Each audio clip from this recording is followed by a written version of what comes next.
디모데후서 4장 9절로부터 18절까지 우리 다 같이 한 목소리로 읽겠습니다. 너는 어서 속히 내게로 오라. 대만은 이 세상을 사랑하여 나를 버리고 데살로니가로 갔고, 그리스게는 갈라디아로, 디도는 달마디아로 갔고, 누가만 나와 함께 있느니라. 내가 올 때 마가를 데리고 오라. 제가 나의 일에 유익하니라. 두기고는 에베소로 보내었노라.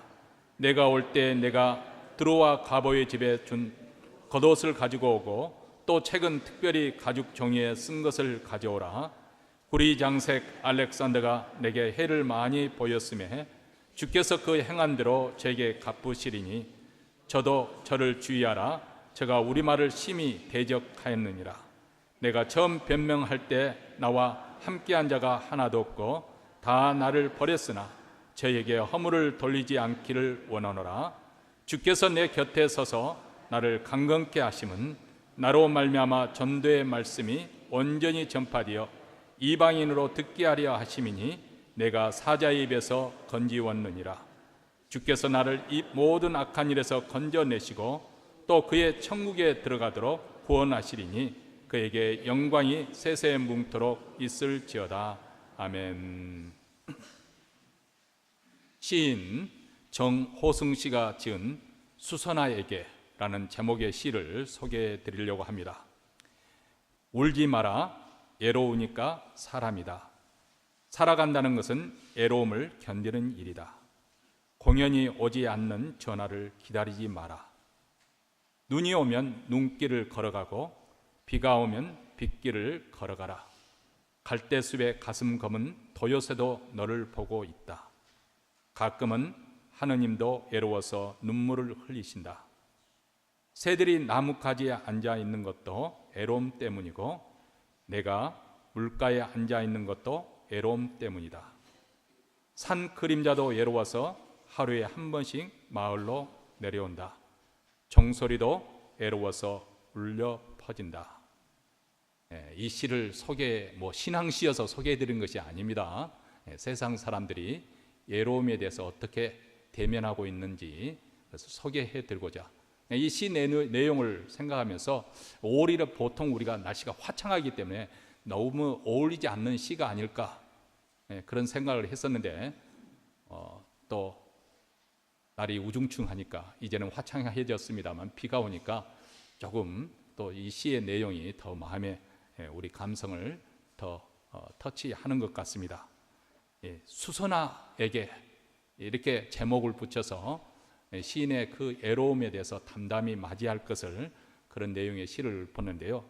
왜 제목을 수선아에게 이렇게 붙였을까?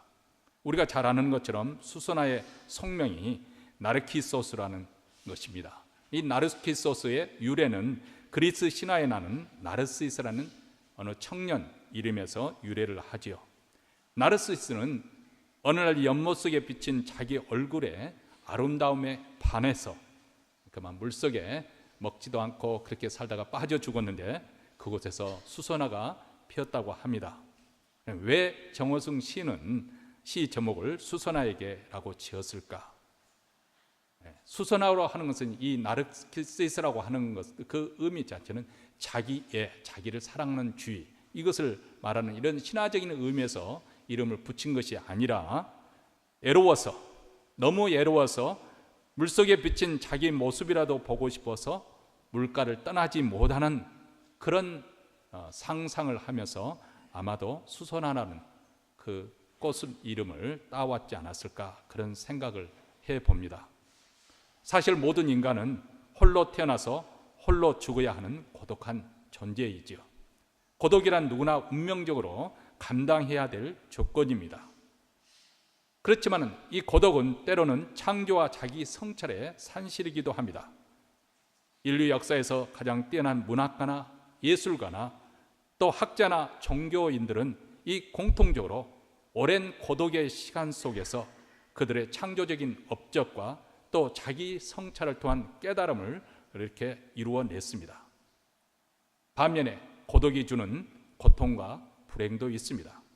그 이유는 우리의 삶이라고 하는 것은 끊임없이 다른 사람들과의 관계 속에서 이루어져 가기 때문에 그렇습니다. 갓 태어난 아이는 끊임없이 순간순간 엄마의 애정어린 손길을 거쳐서 성장하게 되는 것이죠. 이렇게 요담에서 무덤까지 우리는 다른 사람과의 그런 교류와 교제 그리고 애정을 필요로 하며 삽니다. 그리고 이러한 친밀한 인간관계 속에서 느끼는 우정 아니면 사랑, 이것은 우리가 행복을 느끼는 중요한 원천이 되는 것이죠. 그래서 고독이 친밀한 인간관계의 결여라고 이렇게 생각한다면 고독은 고립이고 소외이고 불행이고 고통일 수밖에 없는 것이죠.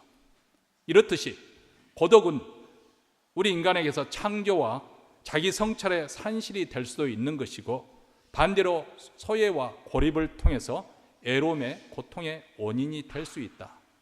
보통 영어 단어에서는 solitude에서 이 고독을 애로움, 그 홀로라는 그런 단어로 표현을 합니다. 이것은 친밀한 인간관계에서 이렇게 독립되어서 홀로 서는 그런 것을 이야기하는 것이고, loneliness, 이것은 홀로 고립된 가운데서 얻어지는 그 애로움의 느낌을 강조할 때 영어 단어로 이렇게 구별하기도 하지요. 오늘 성경에 나오는 사도 바울도 우리가 느끼는 그런 애로움에 직면한 모습을 보여주고 있습니다. 이 편지를 쓸 때는 그가 이제는 이미 중반을 넘어서서 노년으로 접어드는 때가 아닐까, 그런 생각을 해봅니다. 요즘으로 생각하면 노년이 아니겠지만은 그때 당시는 아마 노년으로 접어들었을 때가 아니었을까. 아니, 노년이라기보다는 자신의 죽을 날이 얼마 남지 않다는 것을 예감할 때였습니다. 4장 6절에서 이렇게 말씀하지 않습니까? 관지와 같이 벌써 내가 부음이 되고 나의 떠날 기약이 가까웠도다, 이렇게 말하고 있습니다. 죽음의 순간이 점점 가까이 오고 있음을 알고 있었던 것이죠. 자신이 순교의 제물로 바쳐질 때가 가까이 온 것을 느끼고 있었습니다. 지금 사도 바울이 이 편지를 쓰는 것은 감옥 속입니다. 1장 8절에 그러므로 내가 우리 주의 증거와 또 주를 위하여 갇힌 자 된 나를 부끄러워 말고 오직 하나님의 능력을 좇아 복음과 함께 고난을 받으라. 16절에도 온컨대 주께서 오네시보로의 집에 긍휼을 베푸시옵소서. 저가 나를 자주 유쾌케 하고 나의 사슬에 매인 것을 부끄러워 아니하여. 여기에 보면 갇힌 자 된 나를 부끄러워하지 말라. 이 감옥 속에 갇힌 것을 의미하겠죠. 나의 사슬에 매인 것, 아마 감옥 속에 갇히면서 첫 번째 감옥서와 달리 이번에는, 첫 번째는 자택연금이었다면 이번에는 감옥 속에서 사슬에 매인 채로 갇혀있는 상황을 말씀하고 있는 것입니다. 사도행전에 보면 사도 바울이 3차 선교여행 끝나고 난 다음에 로마에 그다음 끌려가서 그곳에서 자택연금을 당한 것으로 보입니다. 그리고 난 다음 다시 풀려나서 자유롭게 복음을 전하다가 네로 황제의 박해로 인해서 다시 2차 감금이 이루어졌습니다. 추운 겨울 날씨에 애롭고 그리고 고통스러운 날을 맞이하게 된 것입니다. 이런 감옥 속에서 영의 아들인 디모데에게 편지를 씁니다. 이 편지가 디모데의 후서입니다. 자신의 모든 것을 포기하고 한평생 주님을 위해 살아왔습니다. 복음 전파를 위해서 자신의 생명도 아끼지 않고 헌신했습니다. 이 정도 되면은 이제 백발이 성성해서 조금은 사람들로부터 존경을 받고 편히 쉬다가 하나님을 부르심을 받는다면 얼마나 보기 좋았을까. 근데 사도 바울의 삶은 그렇지 못했지요. 편히 쉬다가 하나님의 부르심을 받는 것이 아니라 죽음의 그 순간 직면에 이르기까지 복음 때문에 감옥에 갇혀 있어야만 했습니다. 그래서 더 애롭고 쓸쓸하게 그 시간을 보내고 있었던 것이죠. 근데 사도 바울을 이렇게 또 고독한 가운데로 몰아갔던 그 예부적인 상황을 우리가 다시 한번 정리해 볼 필요가 있습니다. 우리가 왜 더 애로움을 느끼는 그런 순간을 맞이하게 되는 것인가? 첫째로 사랑하는 이들이 함께하지 못할 때 우리는 애로움을 더 느낍니다. 지금까지 함께 사역해왔던 동역자들은 멀리 떨어져 있습니다. 힘들고 외로울 때 서로 위로와 격려를 주는 그런 사랑하는 사람들이 가까이 있다면 얼마나 좋았을까요? 그런데 그들은 연약한 교회를 돌보기 위해서 세계 이곳저곳에 흩어져서 사역을 하고 있습니다. 심지어 같이 일을 했던 가운데 어떤 이들은 신앙을 저버리고 떠났던 사람도 있습니다. 4장 10절에 대만은 이 세상을 사랑하여 나를 버리고 데살로니가로 갔고 그리스계는 갈라디아로, 디도는 달마디아로 갔고 두기고는 에베소로 보내었느니라. 여기 보면 각자 다 사역을 위해서 뿔뿔이 흩어지고 심지어는 대만은 이 세상을 사랑한 나를 버리고 데살로니가로 갔다.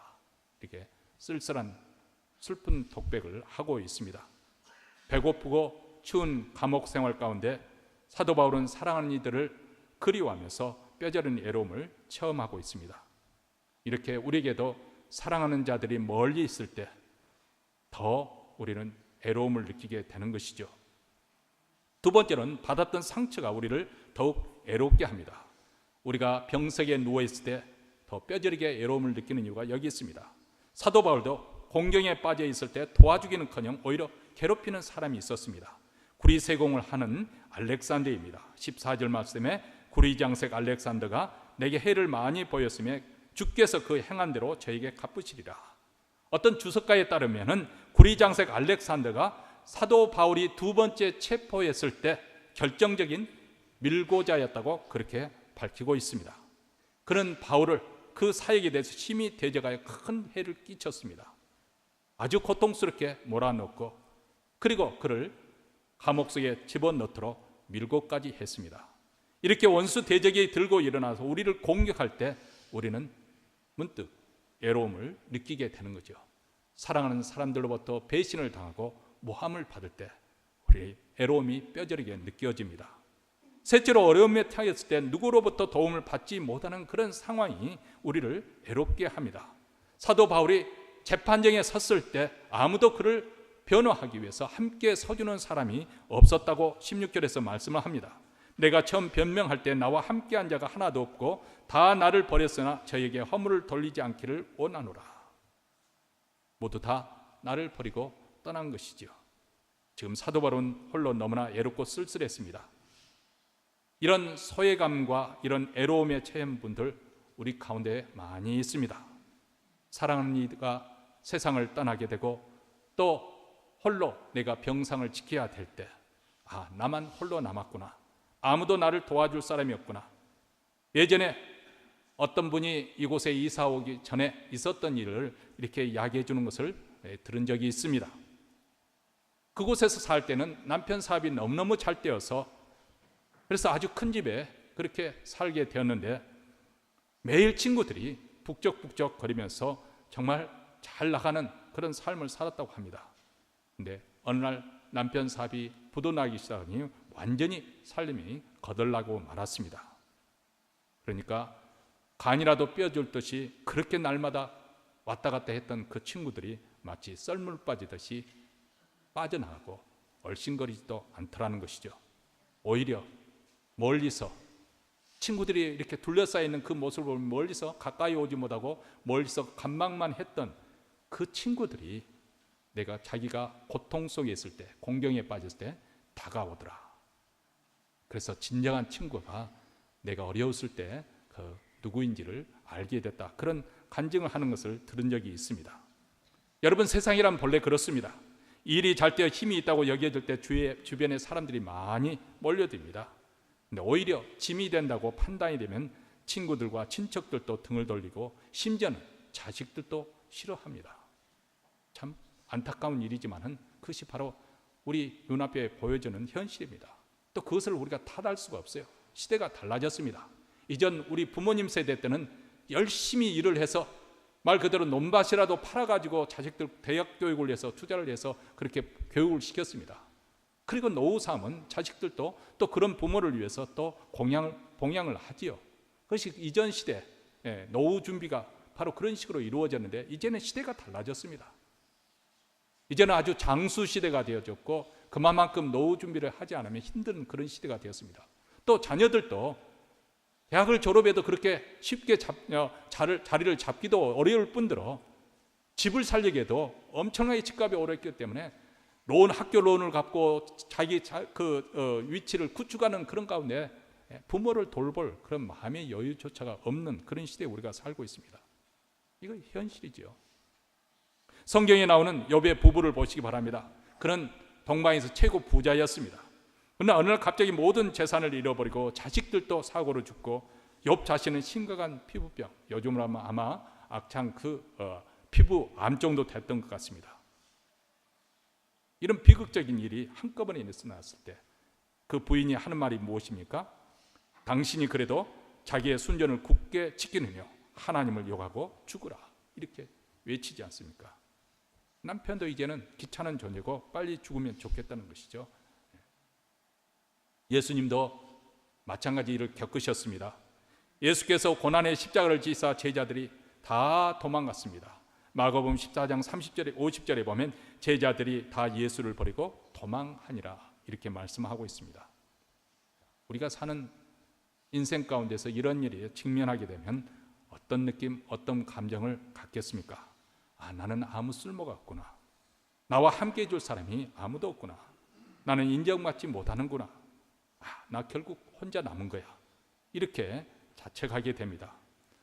애로움이 주는 해로움이 바로 여기 있습니다. 아무도 나를 이해해 주는 사람이 없고 아무도 나를 도와주는 사람이 없고 이 세상에 나 홀로 남겨졌다고 생각하는 순간 우리는 자칫 잘못하면 불행의 길을 선택합니다. 흔히 이런 경우에 세상 사람들이 택하는 세 가지 길이 있습니다. 첫째로는 어떤 사람은 고독을 피해서 세상의 재미와 방탕에 자신을 맡겨버리는 그 경우입니다. 어떤 사람은 체념합니다. 그리고 이런 애로움에 의연히 대처하자 힘뜨고 고투를 합니다. 어떤 사람은 절망한 나머지 스스로 목숨을 끊습니다. 그런데 우리 그리스도인들은 바로 이 지점에서 세상 사람과 달리 어떤 선택을 해야 되는 것일까요? 왜 이런 애로움의 상황 속에서 우리는 세상 사람들의 길을 가는 것을 거절하고 우리의 믿음의 길을 지키는 것일까요? 왜 인생을 자포자기하냐며 포기하지 않는 것일까요? 그 이유는 분명합니다. 하나님께서 우리를 불러주신 부르심이 있고 또 맡겨진 사명이 있기 때문에 그렇습니다. 비록 우리는 하나님이 눈에 보이시지 않지만은 이 고통의 순간에도 하나님께서는 우리를 향한 그분의 목적을 이루어 가시는데 열심을 내시고 계신 것을 우리는 믿습니다. 하나님은 애로움이라는 그 환경 속에서 우리를 연단하시기도 하시고 우리를 하나님의 거룩한 자녀로 만들어 가십니다. 모든 것이 다 떠난 지금 우리는 하나님께 돌아오지 않을 수 없습니다. 그렇죠. 평소에는 예수 하나님을 믿되 적당히 믿었던 사람들도 이런 상황이 되면 하나님을 절박한 마음으로 붙들지 않을 수가 없습니다. 이런 절실한 체험을 통해서 오직 하나님만이 우리를 의지할 수 있는 유일한 믿음의 대상자가 되신다는 것을 우리는 깨닫게 되는 것이죠. 복음 전파에서 눈부시게 성공을 거두고 있었던 사도 바울에게도 예외가 아닙니다. 우리 생각에는 사도 바울 정도 되면은 하나님께서 더 길을 활짝 열어주시고 그래서 핍박도 없게 해주시고 병도 없게 해주시고 애로움도 거쳐주시고 많은 사람들의 도움을 받으면서 그 사역이 더 왕성하게 해줄 것 같습니다. 우리 생각과 정확히 같습니다. 우리가 하나님을 잘 믿으면다면 애로움도 없고 승승장구하는 그런 인생길이 열어질 것을 우리는 기대합니다. 그런데 여러 면에서 탁월했던 사도 바울에게도 위험성이 있었던 것이죠. 사도 바울이 갖는 그 위험성이 무엇인가? 그것은 예부로부터 오는 공격뿐만이 아닙니다. 물론 때로는 예부로부터 오는 그런 공격이 공경에 빠뜨리기도 합니다. 그렇지만은 그것이 우리를 무너뜨리는 결정적인 요인은 아닙니다. 더 큰 문제는 어쩌면 우리 안에 우리 자신 내부에 있을지도 모릅니다. 우리 자신 스스로 하나님으로부터 떠나가게 되고 마음이 부패하게 되는 것이죠. 부지부식간에 하나님으로부터 떠나가는 것입니다. 여러분, 길 잃은 양이라고 하는 것은 어느 날 갑자기 길을 잃게 되는 것이 아닙니다. 목자를 쫓아서 다른 양들과 같이 푸른 초장에서 풀을 뜯어 먹다가 저기에 보면 더 풍성하고 또 다북하게 그 자라고 있는 그 풀을 보고 뜯어 먹습니다. 거기를 먹다가 또 저쪽에 보면 더 응달진 곳에 아직 더 생생하게 파릇파릇한 그 초장을 발견하게 되는 거죠. 그래서 또 거기 가서 먹습니다. 그렇게 해서 차츰차츰 목자로부터 멀어지는 것입니다. 그래서 더 이상 목자의 음성이 들려지지 않는 지점으로 나아가게 되는 것이죠. 어느 날 하루아침에 우리가 하나님을 떠나는 거 아닙니다. 어느 날 하루아침에 하나님을 배교하는 것도 아닙니다. 그저 조금 세상 맛에 길들여져서 그것이 좋아서 조금씩 세상길로 나아가다 보니까 어느 순간부터 하나님의 말씀이 귀에 들어오지 않게 되는 것이죠. 그래서 길 잃은 양이 되는 것입니다. 이런 상황이 되어버리면 마치 머리 깎인 삼손이 호련히 능력이 사라지는 것처럼 우리 하나님이 더 이상 함께하지 않으므로 우리에게 더 이상 하나님이 주시는 복도, 하나님 주시는 능력도 존재하지 않습니다. 우리는 땅에 곤두박질하지 않을 수 없습니다. 이것이 정말 무서운 것입니다. 그래서 하나님께서는 때로는 사도 바울처럼 우리로 하여금 역경에 당하도록 허락하실 때가 있습니다. 고린도후서 1장 8절과 9절에서 이렇게 말합니다. 형제들아, 우리가 아시아에서 당한 환난을 너희가 알지 못하기를 원치 않으니 힘에 지나도록 심한 고생을 받아 살 소망까지 끊어지고 우리 마음에 사형 선고를 받은 줄 알았으니 이는 우리로 자기를 의뢰하지 말고 오직 죽은 자를 다시 살리시는 하나님만 의뢰하게 하심이라. 오직 하나님만 의뢰하게 하심이라. 우리가 하나님을 믿는다고 하지만은 사실 의외로 우리는 붙들고 있는 것, 그냥 피상적으로 하나님을 믿고 있을 때가 참으로 많습니다. 그 대신에 우리 노후를 보장해 줄 수 있는 재물이나 돈이나 사회적인 지위나 배경, 그리고 자녀들의 성공, 이것이 우리의 노후 삶을 보장해 줄 것이고 이것이 우리의 행복과 안녕을 보장해 줄 것이라고 생각을 하는 것이죠. 근데 우리가 중환병원에서 병석에 누워 있을 때 비로소 우리는 깨닫게 됩니다. 우리가 붙들고자 했던 것이 얼마나 허망한 것이고 결정적인 순간에 그것이 조금도 도움이 되지 못한다는 사실을 말입니다. 오직 하나님만이 전부가 있다는 것을 절박하게 믿게 되는 것이죠.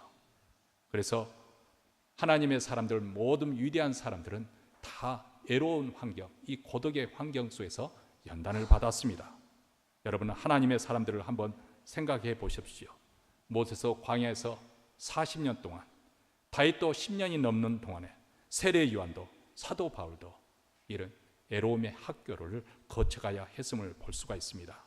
우리도 살다 보면 본의 아니게 사람들로부터 떨어져야 있어야 되는 그런 상황, 애로운 날이 찾아올 수가 있습니다. 병석에 누워서 외로움을 맞이해야 될 때가 있습니다.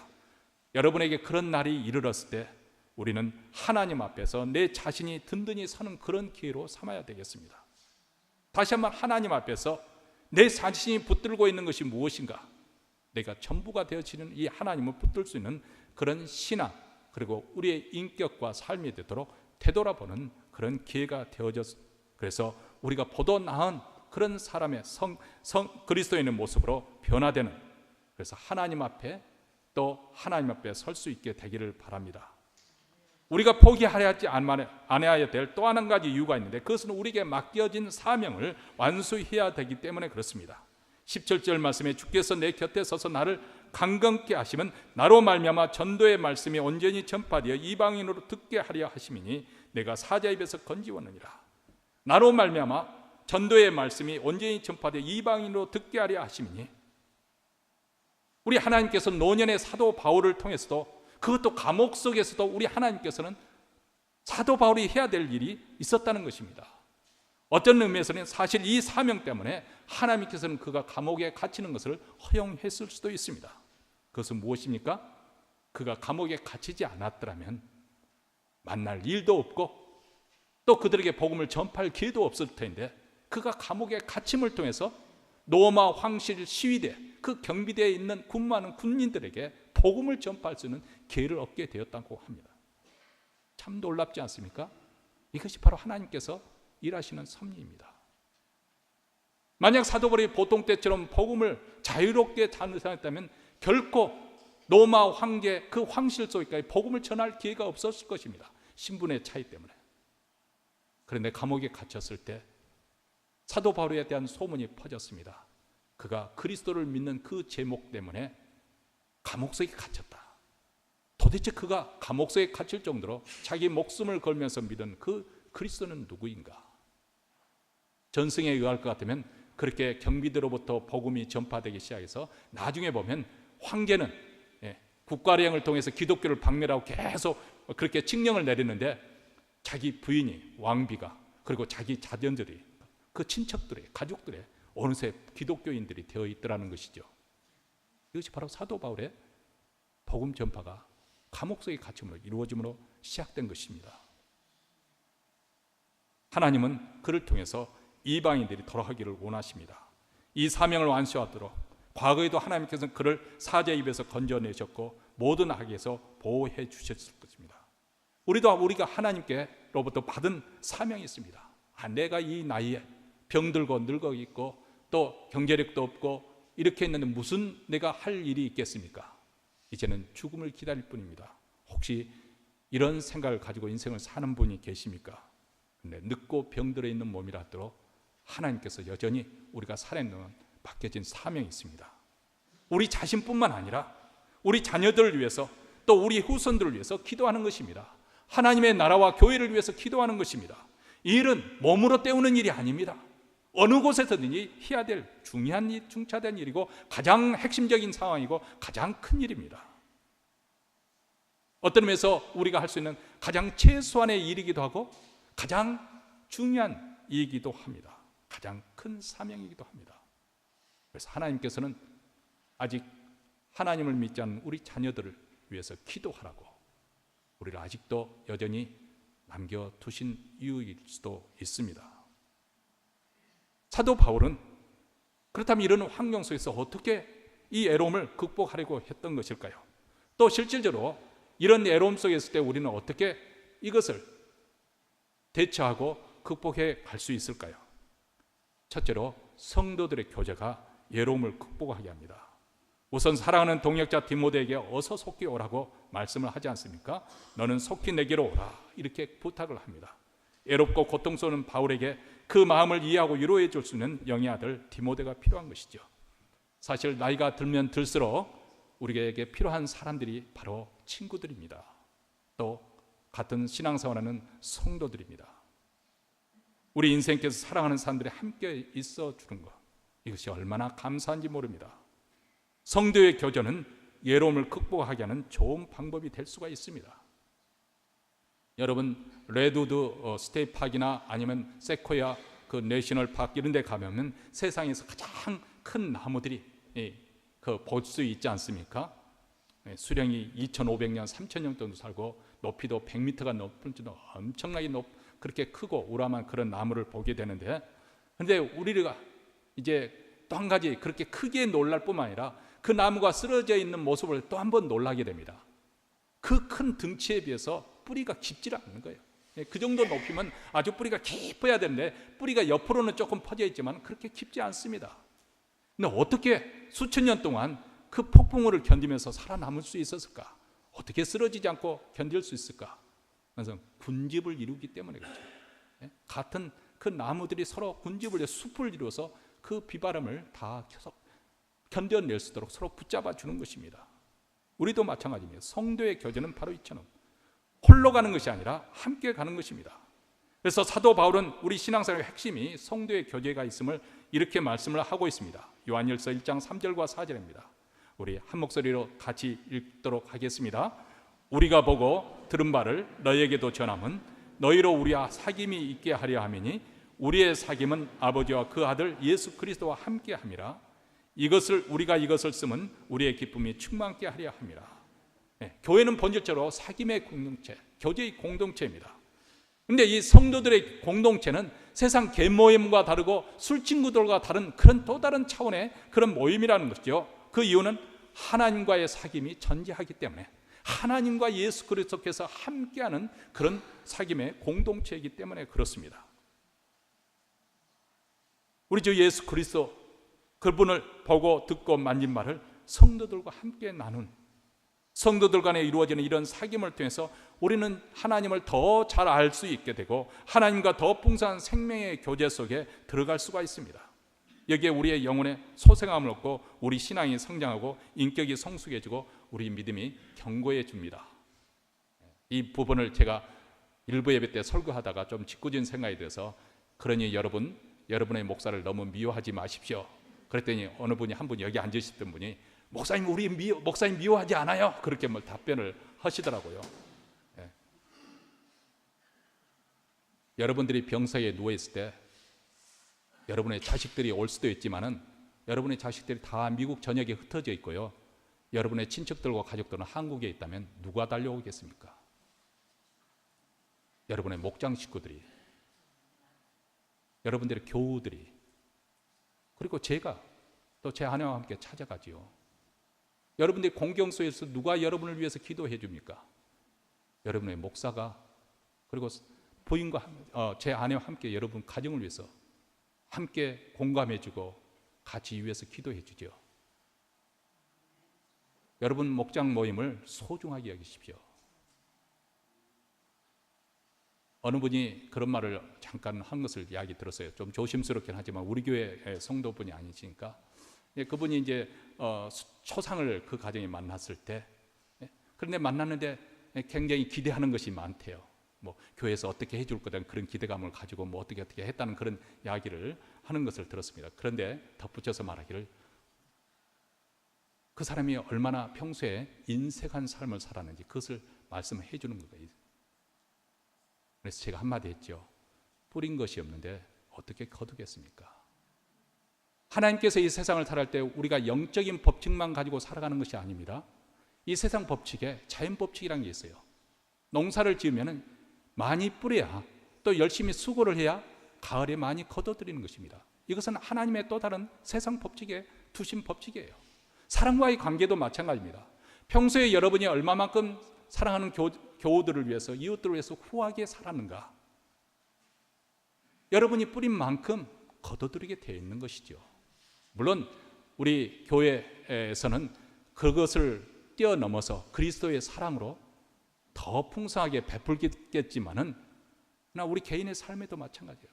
사랑과의 관계 속에, 우정 속에서, 또 성도의 교제 속에서 여러분이 평소에 어떻게 섬겼는가, 나중에 여러분들이 또 거둬들이는 것이죠. 그러므로 여러분의 목장 모임을 소홀히 여기지 마십시오. 나이가 들면 들수록 가까이 있는 그분들과 여러분들이 더 가까이 나아갈 수 있게 되기를 바랍니다. 그래서 여러분에게 부탁드립니다. 여러분들이 나이가 들면은 교회로부터 멀어질 생각은 하지 마시고 교회당으로부터 가까이 올 생각을 하십시오. 걸어서 올 정도로 많이 할 수만 있다면 그런 거리로, 여기에 시니어 아파트를 짓고 있는데 미리 청약을 좀 하셔서 많이 들어가시기 바랍니다. 두 번째로는 우리가 필요한 육체적인 필요를 우리는 또 돌봐야 됩니다. 이미 말씀드린 것처럼 우리는 이슬만 먹고 사는 것이 아니에요. 우리 믿는 사람들도 필요한 부분, 그런 부분을 하나님께서 채우도록 그렇게 하셨습니다. 13절을 보시기 바랍니다. 내가 올 때 내가 드로아 가보의 집에 둔 겉옷을 가지고 오고, 바울에게는 이제 몰려오는 그 겨울을 차가운 감옥 속에 지내기 위해서 외투를 가져오라고 말합니다. 우리 생각에는 위대한 하나님의 사람이니까 한 겨울 그 추운 감옥 속에서 몸에서 열이 나가지고 그냥 끄떡없이 살아야 할 법도 하는데, 그것이 우리가 기대하는 바인데 사도 바울도 겨울을 나기 위해서 외투를 가져오라는 것이죠. 이게 하나님께서 우리가 세상을 살아가는 그런 자연법칙입니다. 애들은 맨발로 뛰어나가 놀지요 추위를 모릅니다. 그러나 어른이 되면, 아니 나이가 들게 되면 추위를 많이 타게 됩니다. 손발이 차갑게 되고 쉽사리 따뜻해지지 않습니다. 등이 시렵지요. 사도 바울도 마찬가지입니다. 그래서 추위로부터 몸을 보호하기 위해서 외투를 찾습니다. 자, 이런 육체적인 필요를 우리도 잘 내 몸을 관리해야 될 필요성이 있습니다만은, 그러나 여기서 멈추는 것이 아니고 한층 더 한 단계에서 영적인 의미에서 우리 몸을 보호해줄 외투는 무엇을 의미하는 것일까 한번 생각해 보시기 바랍니다. 마지막 우리가 하나님의 그 차가운 심판대, 그 무서운 심판대를 막아줄 겉옷은 무엇일까? 하나님이 입혀주시는 의의 옷을 생각하지 않을 수 없습니다. 창세기 3장에 보면 아담과 하와가 하나님께서 금하신 선악과를 따먹은 후에 자기 자신들이 비로소 벌거벗은 줄 알고 수치감에서 무화과 나무 잎으로 치마를 엮어서 둘렀습니다. 그리고 하나님이 두려운 나머지 나무 숲속에 들어가 숨었을 때 하나님께서 아담과 하와를 찾으셨죠. 그리고 그들을 위해서 가죽옷을 지어 입혀주셨습니다. 여러분, 가죽옷을 만들려면 어떻게 해야 될까요? 양 한 마리가 죽는 것이죠. 피를 쏟고 그 가죽을 벗겨서 가죽옷을 지어 입습니다. 자, 이것은 창세기 3장에서 이것을 보여주는, 이것은 무엇을 의미하는 것일까요? 그것은 훗날 우리 하나님께서 친히 준비하신 어린 양 예수 그리스도의 십자가의 죽음을 예고하고 있는 그런 모습입니다. 그래서 예표론적으로 바로 예수 그리스도의 십자가의 죽음을 말씀하고 있는 것이죠. 예수께서 십자가에 틀리신 피로서 우리 죄를 덮어주시는 것이죠. 바로 이것이 바로 우리가 입을 의의 옷입니다. 이 의의 옷을 입을 때 우리의 더러움과 초함이 덮여지게 되고 심판을 견뎌내게 하는 것이죠. 죄는 우리를 불행하게 만들고 그 결과는 끝을 맞이하게 되는 것은 심판과 멸망입니다. 그런데 의의 옷을 입게 된 성도는 이 땅에서도 기쁨과 평안을 얻을 뿐만 아니라 심령의 담력을 얻습니다. 세상 유혹에 흩날리지 않고 세상 유혹에 휩쓸리지 않습니다. 마음의 중심에 견고하게 설 수가 있는 것이죠. 그리고 이 의의 옷을 입을 때 우리가 천국에 가서도 거룩하신 하나님 앞에 서게 되는 것을 요한계시록 7장에 보면 나타나 있습니다. 많은 수많은 성도들이 흰 옷을 입고 손에 종려가지를 들고 어린 양 예수를 찬양하는 모습, 그 장엄한 광경이 펼쳐지는 모습이 그 계시록 7장에 사도 요한이 보았던 환상 속에 그것을 기록한 내용이 거기에 나와 있습니다. 의의 옷을 입으십시오. 세 번째로는 하나님의 말씀을 가까이 하십시오. 외로움을 극복하는 세 번째 비결은 하나님의 말씀을 가까이 하는 것입니다. 또 책은 특별히 가죽 종이에 쓴 것을 가져오라. 가죽 종이에 쓴 것은 아마 성경책에 쓸 것이다. 그렇게 추론을 합니다. 그 당시에 성경책은 신약이 아직 쓰여지지 않기 때문에 구약 성경을 의미하는 것이죠. 보통 그 당시 책은 파피루스라는 갈대로 만든 종이에 쓰든지 아니면 양의 가죽에 글씨를 쳐서 성경책을 만듭니다. 오늘날 우리처럼 신구약 함께 한 책으로 한 묶음으로 가지고 있는 것이 아니고, 예를 들면 마태복음 양이 많으면 그것을 두 개로 나눠서 또 그 가죽에 써서 둘둘 말아서 두루마리로 그렇게 가지고 다니는 것이죠. 그 책을 가져오라고 그렇게 말합니다. 인생의 겨울을 잘 보내려면 우리에게도 하나님의 말씀을 가까이 하는 것이 좋습니다. 성경은 구원에 이르는 지혜가 있습니다. 또 내가 어리서부터 성경을 알아나니 성경은 능히 너희로 하여금 그리스도 예수 안에는 믿음으로 말미암아 구원에 이르는 지혜가 있게 하느니라. 또 성경은 우리의 영적 성장과 성숙을 위해서 필요합니다. 모든 성경은 하나님의 감동으로 된 것으로 교훈과 책망과 바르게 함과 의로 교육하기에 유익하니 이는 하나님의 사람으로 온전케 하며 모든 선한 일을 행하게 온전케 하려 함이니라. 이사야서 40장 8절에도 풀은 마르고 꽃은 시드나 우리 하나님의 말씀은 영영이 서리라 이렇게 말씀하십니다. 이 세상에 영원한 것 두 가지가 있는데, 하나는 하나님의 말씀이 1.1핵도 변하지 않고 영원히 서게 될 것으로 이게 말씀하고 있고, 또 하나 영원한 것이 있는데 하나님의 말씀대로 하나님의 뜻을 행하는 자가 영원히 서게 될 것으로 우리에게 말씀합니다. 우리 자신이 외로움에 우리 자신을 맡기지 않고 그것에 쓰러지지 않고 탈선하지 않고 붙잡아 줄 수 있는 그런 비결은 하나님 말씀, 영원한 말씀을 붙잡는 그 길입니다. 가까이 하는 것입니다. 하나님의 말씀을 사랑하고 그 말씀을 묵상하고 실천하는 삶이 우리로 하여금 영원한 삶을 살게 하는 것이고 외로움에 매몰되지 않는 인생을 살게 하는 것이죠. 마지막으로 우리가 외로움을 대체할 마지막 것은 하나님의 우리와 함께 하심을 믿는 믿음이 우리를 이 외로움을 견디게 하는 것이죠. 사람은 때가 되면 다 떠납니다. 사랑하는 아내도 떠나고 남편도 떠나고 자식도 부모도 때가 되면 우리를 곁을 떠납니다. 사실 친구들이 내 주변에 많은 것 같아도 막상 자기 자신들의 이익에 부합되지 않으면 모두 배신하고 떠납니다. 정작 내가 필요로 할 때 내 곁에 남아있는 사람들은 그렇게 많지 않습니다. 그런데 한 가지 감사한 것은 하나님은 결코 우리를 고와 같이 버려두지 아니하시겠다. 우리 곁을 떠나지 않으실 것을 약속하십니다. 비록 우리가 모든 사람으로부터 따돌림을 받고 우리가 외로워할 그런 상황에 놓여 있다 해도 우리 하나님은 떠나지 않을 것을 약속하십니다. 그래서 오늘 말씀 17절에 다시 한번 이렇게 말씀합니다. 주께서 내 곁에 서서 나를 강건케 하심은 나로 말미암아 전도의 말씀이 온전히 전파되어 이방인으로 듣게 하려 하심이니 내가 사자의 입에서 건져왔느니라. 주께서 내 곁에 서서 나를 강건케 하심은, 시편 23편을 보시기 바랍니다. 다윗은 사망의 음침한 골짜기를 다닐지라도 내가 해를 두려워하지 않겠다 이렇게 고백을 합니다. 자, 이것은 다윗이 감수성이 풍성해서 시상이 떠올라서 이렇게 시를 읊은 것이 아니고 실제적으로 자기의 체험을 통해서 하나님이 나를 결코 버리지 아니하시는구나. 자기 자신의 장인이었던 사울 왕으로부터 추격을 받고 말 그대로 자기의 신의 생명이 종이 한 장 차이로 아슬아슬한 상황에서 그렇게 죽음의 위험까지 직전까지 갔음에도 불구하고 벗어날 수 있는 기회가 여러 번 있었습니다. 그것을 통해서 다윗은 깨달았습니다. 아, 하나님이 나와 함께 하시는구나. 하나님이 함께 하시면 내가 사망의 음침한 골짜기를 탄지는 내가 두려워할 필요가 없겠구나. 여러분, 사실 우리 속담에도 그런 말이 있습니다. 재수가 없으려면은 접시물에도 빠져 죽을 수도 있다. 앞으로 넘어져도 아니죠. 제가 뒤로 넘어져도 코가 깨질 수가 있다. 우리 속담이 그렇잖아요. 세상 사람들이 살아가는 거예요. 그런 우연찮게 합찮은 일로 얼마든지 어려운 일이 생기는데 우리는 그것을 뒤집어서 말씀을 해야 됩니다. 하나님이 우리와 함께 하시면 망할 것 같아도 우리는 결코 망하지 않을 것이다. 죽을 자리에 들어가도 결코 죽지 않을 것이다. 하나님이 함께 하시기 때문에. 우리 그리스도인의 최고의 복은 하나님이 우리와 함께 하시다는 겁니다. 그 이상의 복도 없고 그 이상의 이하의 복, 또 다른 복은 없습니다. 하나님이 나와 함께 하시는 것, 나를 결코 고와 같이 내버려 주지 않겠다고 약속하신 그 주님께서 나와 함께 하시는 것. 사람이 왜 외롭고 고독할까요? 홀로 있다고 생각하기 때문에 그렇습니다. 때로는 사람들의 곁에 둘러싸여 있어도 외로울 때가 있습니다. 남편과 등을 대고 누워 있어도 외로울 수가 있습니다.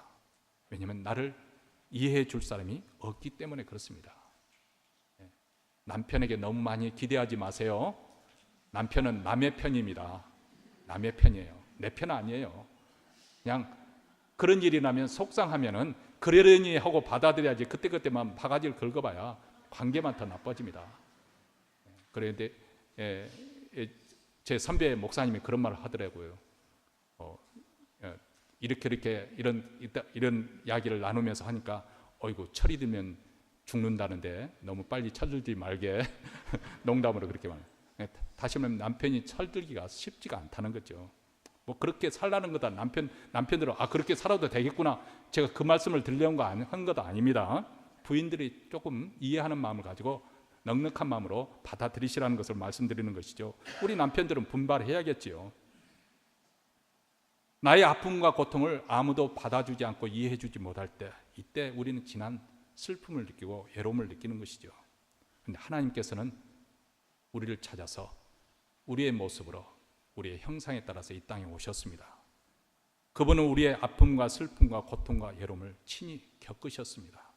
그래서 우리의 형편과 처지, 느낌과 감정에 공감을 하시고 우리를 도우실 수 있습니다. 히브리서 4장 15절에 우리에게는 대제사장은 바로 예수 그리스도를 말씀하는 것입니다. 우리의 연약함을 체휼하지 아니하는 자가 아니요, 체휼한다는 말은 공감한다, 이해한다, 이런 말입니다. 다시 말하면 우리의 연약함을 그분은 다 공감을 하고 이해를 하신다는 것입니다. 근데 이분이 우리와 똑같이 한결같이 시험을 받으셨습니다. 겪으셨다 그 말이죠. 그런데 한 가지 우리와 다른 점은 그분에게는 죄가 없으시다, 그렇게 말씀합니다. 우리 곁에 계신 이 주님은 어떤 분이신가? 곁에 서서 방관하신 분이 아니라 우리의 모든 처지와 이해를 하시고 공감을 하시고 우리에게 힘을 주시고 능력을 주시고 그래서 사명을 끝까지 감당케 하시는 분이시다. 사실 오늘 말씀을 가정의 달에 전하려고 하는 이유가 있습니다. 우리 주변에나 한두 분씩 이제 사랑하는 남편이나 아내를 세상에 먼저 떠내보내는 그런 분들이 점점 늘어나고 있고 앞으로도 그렇게 될 것입니다.